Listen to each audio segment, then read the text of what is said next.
Contract वाली बहू। नरेश की माँ अपने बेटे से मिलने दिल्ली आ रही है। इस बात का पता चलते ही नरेश के दिल में हलचल मच जाती है। नरेश अपनी माँ के स्वागत की तैयारी में लग जाता है।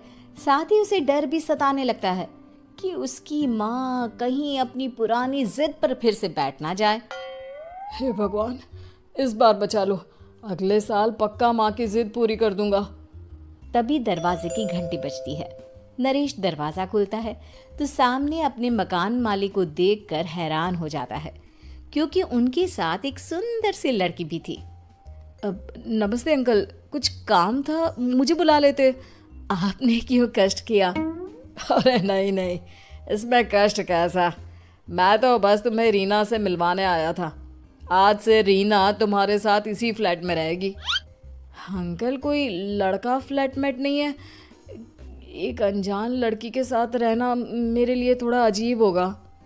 देखो नरेश, मैं तुम्हें पहले भी बता चुका हूँ कि इस फ्लैट में तुम्हें किसी ना किसी के साथ एडजस्ट करना ही होगा, या फिर तुम अकेले पूरे फ्लैट का किराया दे दो, मैं किसी को नहीं रखूँगा। नरेश अपने मकान मालिक की बात सुन के रीना के साथ रहने के लिए तैयार हो जाता है, पर अंदर ही अंदर उसे ये बात खाने लगती है कि वो अपनी माँ को क्या जवाब देगा जब उसकी माँ रीना के बारे में उसे पूछेगी। दिन बीतने लगते हैं।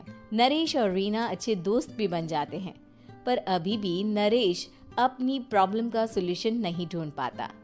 एक दिन नरेश बहुत परेशान सा बैठा होता है। तभी रीना उसे पूछती है, क्या हुआ नरेश, तुम काफी परेशान लग रहे हो, सब ठीक तो है ना?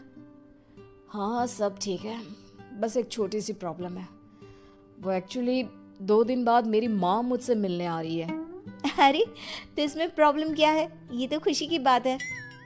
हाँ रीना, बट मेरी माँ एक जिद लेकर बैठ गई है कि मैं शादी कर लूँ, पर मैं अभी इस चीज़ के लिए तैयार नहीं हूँ। ऊपर से जब वो तुम्हें देखेगी तो 100 सवाल करेगी, क्या जवाब दूंगा? अरे इसमें कोई टेंशन वाली बात नहीं है। मेरे पास ना इस प्रॉब्लम का सलूशन है, जिससे ना तुम्हें शादी करनी पड़ेगी और ना ही तुम्हारी माँ मेरे बारे में कुछ पूछेंगी। रीना की बात सुनकर नरेश सोच में डूब जाता है। वो सोचता है कि रीना खुले ख्यालों वाली लड़की है, कहीं माँ को सच बता ना दे। नरेश को सोच में डूबा देखकर रीना कहती है, अरे क्या हुआ, किस सोच में पड़ गए? डोंट वरी, जैसा तुम सोच रहे हो ना वैसे कुछ भी नहीं है। मेरे पास एक प्लान है। मैं कुछ समझ नहीं पा रहा हूँ, कैसा प्लान? मैं समझाती हूँ। हम ना एक कॉन्ट्रैक्ट मैरिज कर लेते हैं। फिलहाल मेरे पास जॉब नहीं है, तो तुम इस रूम का किराया दे देना जब तक तुम्हारी माँ यहाँ रहेंगी, सिर्फ तब तक। और तुम अपनी माँ से कह देना कि मैं तुम्हारी पत्नी हूँ, इससे वो मेरे यहाँ रहने पर कोई सवाल भी नहीं करेंगी। अरे बात तुम्हारी ठीक है, पर माँ से झूठ बोलना, ना ना बाबा, मैं ये रिस्क नहीं ले सकता। कोई और आइडिया दो ना तुम। देखो मंजूर हो तो बोलो, वरना सच बता दो, मुझे कोई प्रॉब्लम नहीं है। रीना की बात सुनकर नरेश सोच में डूब जाता है। बहुत सोचने के बाद जब उसे कोई रास्ता नहीं मिलता तो वो रीना के बताए हुए रास्ते पर चलने के लिए तैयार हो जाता है। वो रीना से बात करता है और अपनी माँ की पसंद और नापसंद के बारे में बताता है। रीना भी नरेश की सभी बातों को ध्यान से सुनती है, ताकि कहीं उससे कोई गलती ना हो जाए। आखिर वो दिन भी आ जाता है जब नरेश की माँ उससे मिलने दिल्ली आ जाती है। नरेश अपनी माँ को फ्लैट पर लेकर जाता है। जैसे ही नरेश की माँ फ्लैट के अंदर जाती है, रीना उसके पैर छू लेती है।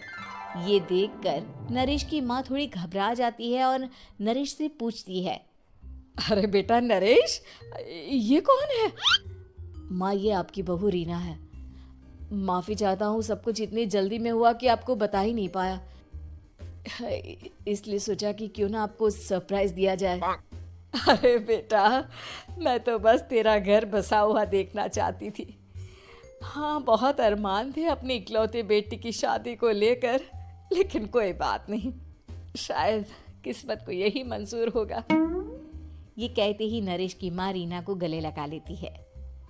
रीना बेटिया, मेरा बेटा ना थोड़ा नादान है, पर तुम काफ़ी समझदार लगती हो, और मैं जानती हूँ कि तुम इसका बहुत अच्छे से ध्यान रखोगी। माँ आप चिंता मत कीजिए, मैं सब संभाल लूंगी। नरेश की माँ अपने बहू और बेटे के साथ खुशी खुशी रहने लगती है। दिन बीतने लगते हैं। नरेश की माँ और रीना का रिश्ता बहुत मजबूत होता चला जाता है। वो दोनों सारा दिन एक साथ रहती और खूब बातें करती। इधर साथ रहते रहते नरेश और रीना भी एक दूसरे से प्यार करने लगते हैं। दोनों को इस बात का एहसास हो जाता है, फिर भी वो इस बात को छुपा कर ही रखते हैं। एक दिन नरेश की माँ और रीना शादी के बारे में बात करने लगते हैं। रीना बिटिया, ये तो नरेश ने मुझे बिना बताए शादी कर ली, वरना मैं तो अपनी इकलौती बेटी की शादी इतनी धूमधाम से करती कि सारी दुनिया देखती रह जाती। अच्छा माँ, आप ऐसा भी क्या करती नरेश और मेरी शादी में जो दुनिया देखती रह जाती? अरे बिटिया, एक माँ के अरमान तुम अभी नहीं समझोगी। मैं तो अपनी बहू को एक रानी की तरह लेकर आती और शादी भी बिल्कुल शाही अंदाज में करती, पर मेरे तो सारे अरमान ऐसे ही रह गए। खैर, मुझे तो अपने बेटे और बहू की खुशी चाहिए बस। ये कहते हुए नरेश की माँ की आंखों में आंसू आ जाते हैं।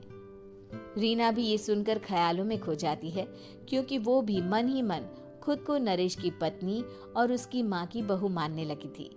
शाम को जब नरेश ऑफिस से घर आता है तो रीना खुद को रोक नहीं पाती और नरेश के सामने उसकी माँ को अपने और नरेश के रिश्ते का सारा सच बता देती है।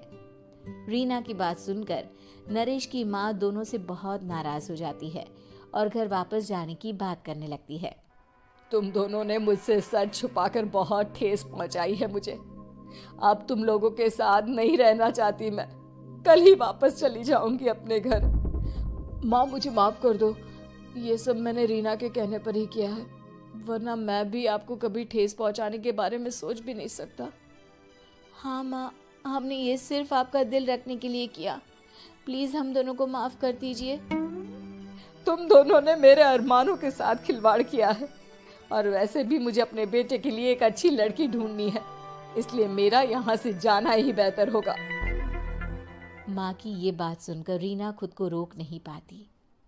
माँ, क्या मैं आपके घर की बहू बनने लायक नहीं हूँ? रीना की बात सुनकर नरेश हैरान रह जाता है। नरेश की माँ भी कुछ समझ नहीं पाती। मैं कुछ समझी नहीं, आखिर तुम कहना क्या चाहती हो? माँ, मैं वो नरेश से बहुत प्यार करती हूँ और साथ ही साथ मैं आपको भी अपनी माँ मान बैठी हूँ। आज जब आपकी बातें सुनी तो खुद को रोक नहीं पाई, इसलिए सारा सच आपको बता दिया। रीना की बात सुनकर नरेश की माँ की आंखों में आंसू आ जाते हैं और वो अपने बेटे नरेश और रीना को गले लगा लेती है। मेरे घर की बहू तो सिर्फ रीना बिटिया ही बनेगी। मैं आज ही तुम दोनों की शादी की तारीख निकलवा दूंगी, बस एक बार तुम्हारे घर वाले मान जाए। उसी दिन रीना के माता पिता भी उनके फ्लैट पर आ जाते हैं। दोनों परिवार आपस में बैठकर बातें करते हैं और शादी के लिए राजी हो जाते हैं। रीना भी कॉन्ट्रैक्ट फाड़ देती है और कहती है, सही मायने में मैं अब बहू बनूंगी।